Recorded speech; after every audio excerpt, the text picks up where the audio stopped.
What's going on, Jerome? It's a beautiful Sunday. Birds are chirping and stuff. It's time for another Vikings news dump. So our middle kid, Rocco, he loves the soccer. He doesn't really care about football. Like, we asked if he wanted to do flag football, but he was like, no, I play soccer. No puedo, or something like that. I don't know. But just debuting his new cleats. So outgrew his old cleats. He demanded Spider-Man colors, which is weird because he doesn't like Spider-Man, but I digress. Either way, starting him with a new program. Also, I want to take a picture of his shoes to send to his mom, but he insisted on standing in the only dirt patch of the entire field.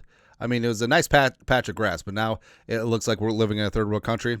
Come on, man. Come on. Also, big shout out to Coach Vince. It's fantastic. I got to meet him after practice. I apologize if my reaction was a little less verbose than usual, because the exact moment you came up to me, I was thinking about the grocery list that the wife gave me, and I did not write it down. So I had to try and remember things. I forgot things. Who knew that you can't find pistachio cream just anywhere? Had to order it. Right? Because my wife... Not gonna lie. So it's my birthday tomorrow. We're sort of doing a cookout today. She's making a pistachio cheesecake. This woman loves me. It's good. Also good. Minnesota Vikings looking to make the playoffs yet again for the second year in a row. Ideally win the division. Ideally get the one freaking seed, which I'm still upset about week 18 and the way that debacle just played out, where the Lions were banged up on defense. Aaron Glenn had an amazing game plan. Stupid Alex Anzalone suddenly became Dick Butkus, which kind of annoyed me. But they were just hurting for a squirting. They're begging to get beat.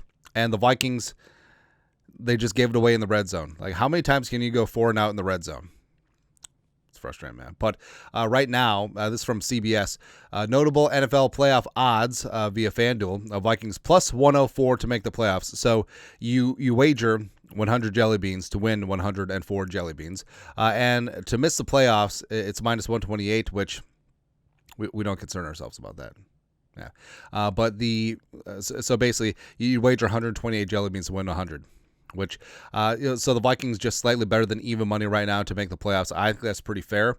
And I think that the Vikings will win the division, but that's a whole nother kettle of fish. Other odds. So the Lions are minus 200 to make the playoffs. So you have to bet 200 jelly beans to win 100. I don't know. Like, I kind of want to bet the don't, right? Because if you ever play craps, so I don't really play table games or slots or anything like that. Occasionally play a little dice, And what's great about it is the camaraderie, because generally you're betting in the same direction. It's the pass or the don't pass line, right? Generally, most people are on the pass line. So that way, if you hit the point number before the number that shall not be spoken of, yay, everybody wins. You're high-fiving, you're buying drinks, and everything's good. But there's always one loser in the corner betting the don't pass. So every time, everyone's got all their money on the table. They're betting the field, they're betting the numbers, they're betting the hard ways, they're betting the pass line, and then all of a sudden, 7. And then everyone's just like, oh, son of a bitch bastard. And then that little guy in the corner is just like, the little Kobe fist bump. Yeah. I did an analogy. All right. I'm betting the don't on the Lions to miss the playoffs. Or I'm betting the don't on the Lions to make the playoffs. So plus 160, I'll take it. All of the jelly beans, fast and furious, down on the Lions not to make the playoffs, because I feel like the wheels are going to fall off. And it's going to be also, they don't have the odds here, but I want to find the odds for the Packers to miss the playoffs as well, because I'm in on that. That's right. But, of course, the Vikings, a lot has been made about the strength of schedule. Oh, the Vikings have a tough schedule and all this stuff. Well, here's the dirty little secret that people don't realize, that, hey, the schedule is literally, there's only a difference of 3 games. Essentially, difference between home and away on opponents. But in division, there's only a difference of 3 games. So you have 2 of the divisions in your conference that it goes by place, and then the rotating division in the other conference. So essentially, the Packers and the Packers and the Vikings have the exact same opposing winning percentage. Right, so it's pretty damn close either way. Lions at 571, Bears at 571 as well. So on paper, like obviously it says that the NFC North has a tough division. We all have to play the same games. We all have to play the same two divisions in the rotation. Like I said, the only difference is 3 games. But also, repeat ad nauseum. So I've completely come around on the back-to-back international games. At first, I was sort of annoyed by it, but you accept it, right? It's like all the stoic philosophy that J.J. McCarthy spits. Accept. So instead of at Pittsburgh, great fan base, at Cleveland, great fan base, you got 2 neutral site games. Vikings are very good neutral site games. Also, the Bengals, home. Eagles, home. Ravens, home. Commies, home. Last 2 games of the season are at home in division. Call me nuts. Every game, every week, and every game is a battle, but I feel like the Vikings are set up pretty good, despite the early ass bye, which I don't like at all. But who knows? Yeah. Also, speaking of week 1, at Chicago Monday Night Football Vikes fan page, the Vikings and the Bears both have the same odds to win their week 1 matchup on Monday Night Football, according to ESPN Bet. 57% of bets have been placed on Minnesota to win. So the general rule of thumb, but it's actually incorrect, is that Vegas sets lines where they want to get equal action on both sides. Minus 110, minus 110, and then they pay out the winners at minus 110, and then they just keep the other side, right? Generally not true, as it's kind of hard to balance because Vegas has a rooting interest basically in every single game, right? But also, this is diabolical. So if you're betting the money line versus the Vikings or the Bears, I mean, it's minus 110 the entire way. All right. Also, here's also the dirty little secret. They keep the ties. Most sportsbook keep ties. But that's such a rare occurrence. But it's like having a 00 on the roulette wheel. I'm not saying, I'm just saying. Right. Also, so I forget what it was. So I was... Not that I condone this behavior, but I was placing a couple jelly beans down at a sports website, right? And it was college basketball, I remember. And the over-under total is going to be a high-scoring game was 180. At first, I was like, all right, it's sort of odd that's not a half, so you have a clear winner and loser because you can't score a half in basketball. But it's exactly 180. I didn't think anything of it, but then... I wagered that game. I bet the over. It hit 180. Right? So you're thinking, okay, this will be a push, and then we'll get our cash back. Right? Turns out it was not a push, since it hit directly on the number. And then I inquired. So their house rules is that if it's a even number, or a flat number, not a fraction number, and if it hits that number, both sides lose and they keep everything. And I wrote in and said that that's baloney. And they actually changed the company policy. Little old me, little old pissant, couple jelly bean me, stood up and spoke truth to power. I feel like Mr. Smith goes to Washington or something like that. Either way. Next. Persuasion. Since Kevin... I don't know where most of these rants and tangents are going, but it's okay. Just go with it. It's a Sunday, and it's my birthday tomorrow, so live with it. The Persuasion. Since O'Connell became head coach, the Vikings have yet to throw for less than 4,000 yards as a team. Will the streak continue in 2025? So looking back at the last 3 years, Vikings have actually thrown for more than 4,300 yards and change every single year. 47, 71, and 30 touchdowns in 2022. Quarterback passing touchdowns. We'll get into that in a sec. 2023, 4,700 yards passing, 30 touchdowns, which is impressive considering they had 4 different quarterbacks that year. And then last year with Darnold, 43, 57, 35 touchdowns. It's pretty damn good. All right, so 2022. Also, I love that Jefferson has thrown a pass in each of the last 3 years. He was 2 for 2 in 2022, 0 for 1 in 2023, and 1 for 1 in 2024 for 22 yards. It's good to see. Also, Ryan Wright had that 1 for 2 for 13 yards. I think he completed one. What was it, to Jalen Speedy Naylor? It's possible. But I think it does go to show that even like Kevin O'Connell's going to chuck the ball, right? And even though the Vikings are going to have a dedication to the run game, he's very adept at getting the ball to his playmakers. And also the fact that the Vikings' interior offensive line has been thank you, throughout most of these seasons. It's pretty damn impressive, right? And also, it's been Kirk Cousins, it's been the Pashnot, it's been Mullins, it's been Jaron Hall, it's been Sam Darnold. Now get together with J.J. McCarthy and let's see what happens. And I actually do think that McCarthy will be a viable fantasy quarterback this year. Like, do I think that he throws for 43, 57, and 35 touchdowns like Darnold last year? No. But also, he doesn't have to. Like, I could easily see 4,000 yards passing, 25 touchdowns, 4 picks, something like that. But also, his rushing ability, I think, gives him a pretty decent floor for fantasy football. So I'm in that regard. Also, he's going to win Comeback Player of the Year. Not saying, I'm just saying. Also, what I'm saying is Jeff Chedida over at NFL.com. Way too early bold predictions for a 2025 NFL season. Now, none directly with the Vikings, but I have thoughts and things and stuff on these. So the Eagles will be the first team to repeat as NFC East champs in 21 years. Probably, because, I mean, who else do you believe in? I mean, Washington, upstart. Maybe they're a couple years away. They did make the NFC title game last year. They got handled by the Eagles. But could Jaden Daniels supplant Philly? Possible. Dallas? No. Giants? No. So it basically comes down to, do you believe in the commies? So we'll see. Caleb Williams will throw for 4,500 yards, 35 touchdowns. And now we just said that it wouldn't be shocking if McCarthy threw for similar numbers, right? But basically, Caleb Williams, can he have a similar season to Sam Darnold last year? Now, obviously, it would be the first 4,000-yard quarterback in Bears franchise history because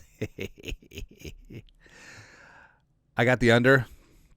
I just don't think it's going to happen. 6, Daniel Jones won Comeback Player of the Year. False, because you know who's going to win? I think we know who's going to win. J.J. McCarthy, right? Also, Daniel Jones winning Comeback Player of the Year, he shouldn't be eligible because he's not coming back from injury or some sort of health issue, right? They literally changed the wordage, the outline, the parameters of the award because Joe Flacco beat Damar Hamlin after Damar Hamlin died and Joe Flacco was just with the Jets. That's it. So Daniel Jones, what happened to Daniel Jones? It wasn't an injury.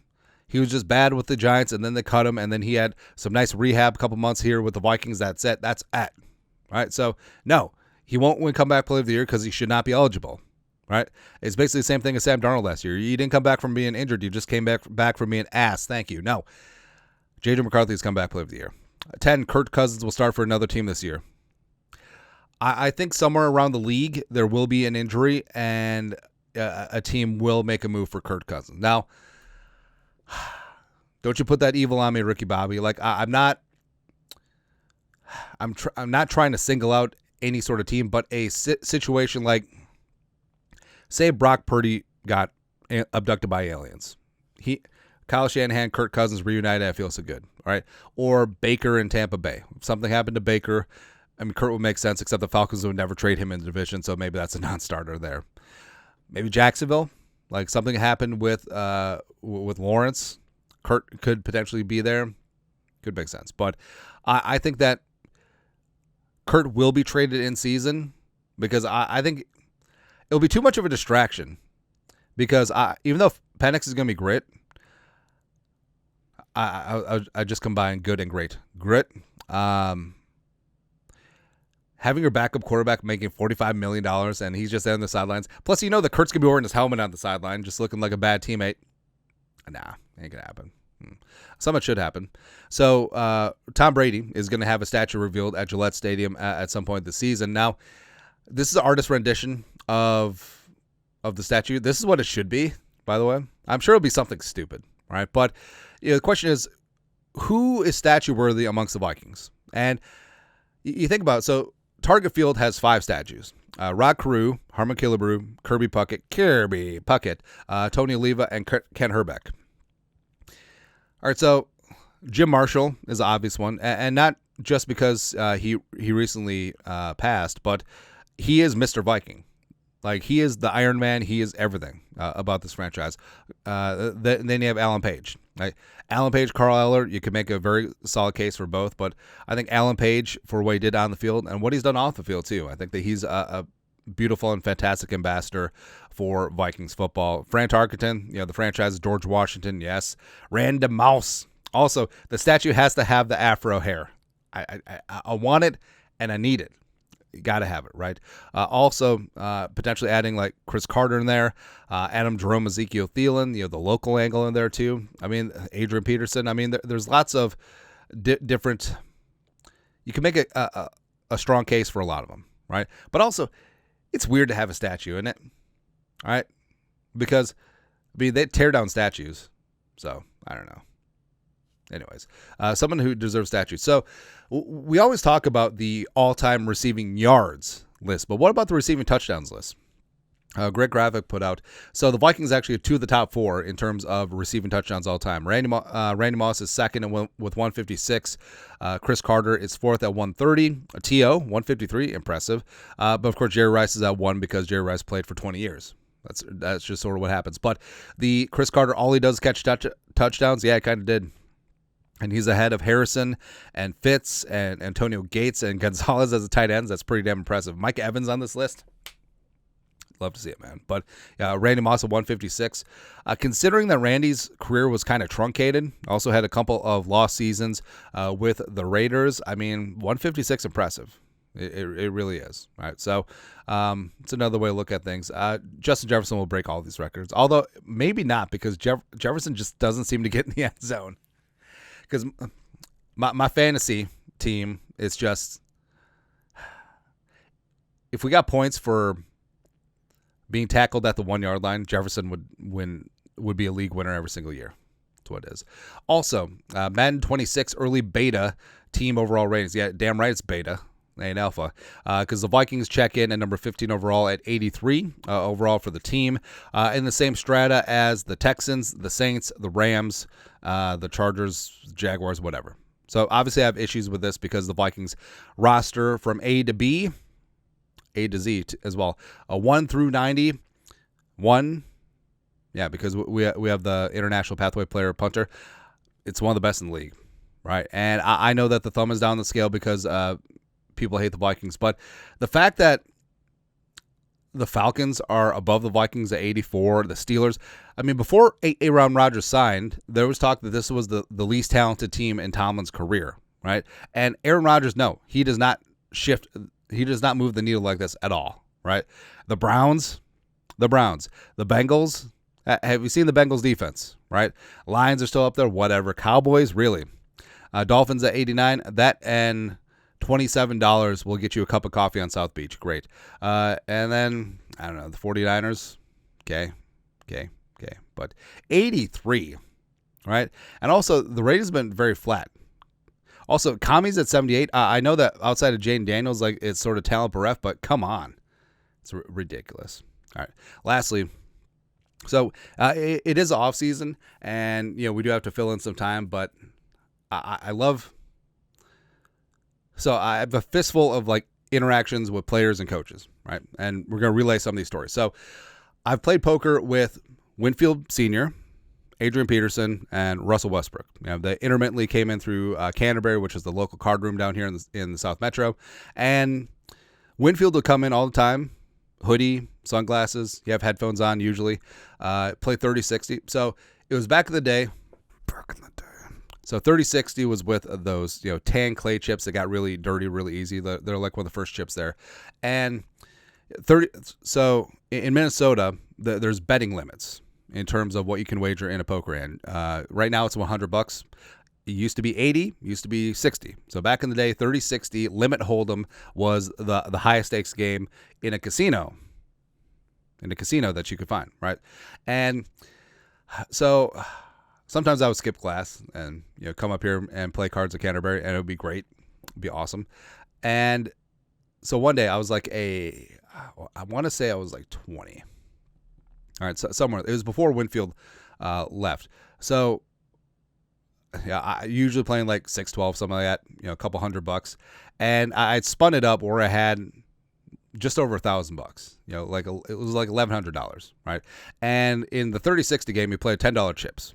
Right, so buying a rack 100, 5 rows of 5 rows, 5 columns of 20 chips, $10 chips, it'd be $1,000, right? So pretty much all the money I have in the world because I'm a broke college kid. But I'm just like, Antoine Winfield Jr. sitting over there. It's like a 4-handed game. I'm going to sit in just to say that I played poker with Antoine Winfield Sr. It's going to be great. And Winfield's really good. Aggressive, played a lot of hands, had a good style, was good to go, right? I actually respect his game. He's played in the World Series a couple times too. So since this is like all the money I have in the world, and 36 is a big time game, and 1 rack is not really enough, I still played pucker tight, right? So like an absolute nit, I just wanted to sit a couple of orbits with Antoine Winfield Sr., say that I played cards with him, and it was great. And you know what? If I get a strong hand, holds up, we'll be good to go. So then, pick up pocket kings. It was the red ones. Pretty excited about it, right? So I was on the button. He was in the small blind. Not that I hold a grudge or anything like that and remember things. Folded me on the button. I raised nervously. Raised. Make it $60. Winfield calls. Big blind calls. Flop. Check. I bet. Winfield raises. Big blind folds. I think about re-raising. So queen 10-5, 2 to a suit, 2 to Broadway as well. Thinking, okay, could be a pair and a draw, could be a straight up draw, could be a flush draw, could be a top pair, could be whatever. Could be a lot of things. It could be looking just to eliminate the big blind. Don't know. But I just call. Lo siento, right? Call flop. Turn 7 hearts. All right, so no flush, no straight, no nothing, right? He bets. I'm just like, okay. I could pop him right here for sure because make him pay for a draw, even though he'd be getting odds, but it doesn't matter.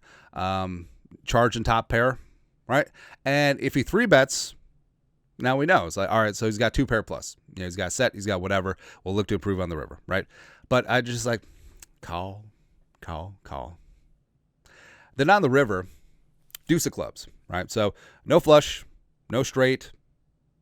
Outside of like queen 10, like there's no real coordination of 2 pair that you would have for someone who called the raise out of the small blind, right? Generally. Let's just say generally, right? He checks. I'm like, all right, here we go. Maybe he had like 10 in a draw. Maybe he had top pair. Maybe he's playing safe. Maybe he missed, but it's okay. I'm a value bet my kings, right? So 6 of the 10 chips go out there. There you go. And then he check raises. Oh. So now I'm thinking, okay, well, he played a set trick. He's got a set of 5s. It is what it is, right? Life kind of sucks, but at least I can say that I lost a hand to Antoine Winfield Sr. It'd be good. So I just call on the end, and then he reveals the 5 deuce. And he announced 2 per. That's how he always said it, 2 per. Right? So I understand this is like relaying a bad beat story, but I actually think it's kind of cool. And in retrospect, I actually don't care anymore about losing the hand. Although, as a college kid, I mean, that was a big pot. Like, I could just see like my soul. I'm sure he saw it too. My soul just leaving my eyes because I racked up and I quit. that was just it. But either way, it's a good story. Cool story, bro. But yeah, I got to play poker with Antoine Winfield Sr. and he kicked my ass. That's all. Anyways, that's it. Beautiful, glorious, amazing Sunday. You guys are the absolute best. You know what to do. Skull, production value.